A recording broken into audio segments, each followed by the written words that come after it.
तुम हनुमान चालीसा भक्ति से करते हो या फिर तोते की तरह रटते रहते हो? क्योंकि हनुमान चालीसा तो सब पढ़ते हैं, लेकिन क्या तुम्हें पता है इन शब्दों का असली मतलब क्या है? आओ आज हम इसका पूरा भाव समझते हैं। हनुमान जी ज्ञान और गुणों के सागर हैं। तीनों लोकों में उनकी महिमा फैली हुई है। वे श्री राम के दूत हैं, अपार बल के भंडार हैं, अंजनी के पुत्र और पवन देव के नाम से प्रसिद्ध हैं। वे महावीर हैं, वज्र जैसे बलशाली शरीर वाले हैं जो बुरी बुद्धि को दूर करते हैं और अच्छी बुद्धि का साथ देते हैं। उनका शरीर सोने की तरह चमकता है।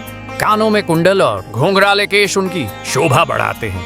उनके हाथ में वज्र और ध्वजा शोभा पाते हैं और कंधे पर जनेऊ है। वे भगवान शंकर के अंशावतार और केसरी के पुत्र हैं। उनके तेज और प्रताप से सारा जगत उनकी वंदना करता है।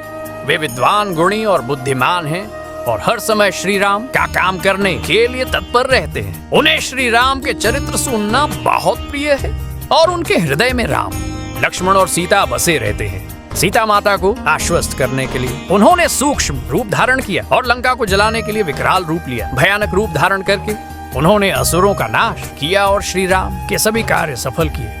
उन्होंने संजीवनी लाकर लक्ष्मण की जान बचाया। तब श्री राम ने प्रसन्न होकर उन्हें हृदय से लगा लिया। श्री राम ने उनकी बहुत प्रशंसा की और कहा कि तुम मुझे भाई भरत जितने ही प्रिय हो। सहस्रों मुख वाले शेषनाग भी उनका यश गाते हैं और श्री राम ने स्वयं उन्हें गले से लगाया। सनकादिक, आर्षि, ब्रह्मा, नारद, सरस्वती और शेषनाग तक उनकी महिमा का गान करते हैं। यमराज, कुबेर और लोकपाल भी उनकी महिमा का अंत नहीं बता सकते। यहाँ तक कि बड़े बड़े कवि भी असमर्थ हैं। हनुमान जी ने सुग्रीव की मदद की, राम से मिलवाया और उसे राज्य पद दिलाया। विभीषण ने उनकी सलाह मानी और लंका का राजा बना। यह सब जग जानता है। सूर्य हजारों योजन दूर थे, लेकिन उन्होंने उसे मीठा फल समझकर निगल लिया था। श्री राम की अंगूठी मुंह में रखकर उन्होंने समुद्र पार किया। यह उनके लिए कोई आश्चर्य नहीं था। जगत के सभी कठिन कार्य उनकी कृपा से सरल हो जाते हैं। वे श्री राम के द्वार पर रखवाले हैं। बिना उनकी अनुमति कोई प्रवेश नहीं कर सकता। जो उनकी शरण में आता है उसे सभी सुख मिलते हैं और उसे किसी का भय नहीं रहता। वे अपने तेज को स्वयं संभालते हैं, लेकिन जब प्रकट करते हैं तो तीनों लोग कांप उठते हैं। उनका नाम सुनते ही भूत पिशाच पास भी नहीं आते।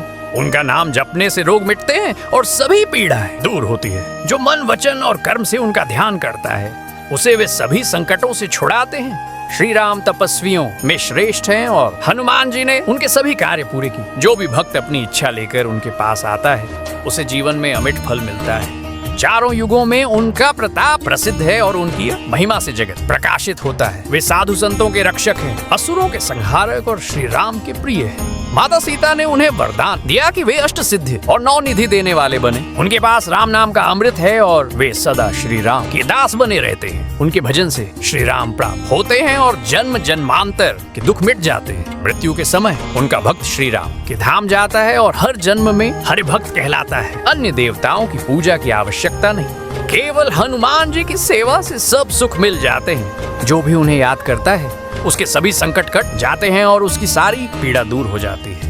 हनुमान जी को बार बार प्रणाम है। वे गुरु और देवता की तरह कृपा करने वाले हैं। जो 100 बार इसका पाठ करता है उसके सभी बंधन मिट जाते हैं और उसे महान सुख मिलता है। जो इस भाव का स्मरण करता है उसकी सभी इच्छाएं पूरी होती। इसके साक्षी स्वयं भगवान शंकर है। तुलसीदास कहते हैं, हे नाथ हनुमान, मैं सदा श्री राम का दास हूँ। कृपा करके मेरे हृदय में निवास कीजिए। अंत में हनुमान जी संकटों को हरने वाले और मंगल मूर्ति हैं। वे राम, लक्ष्मण और सीता सहित अपने भक्तों के हृदय में सदा निवास करते हैं।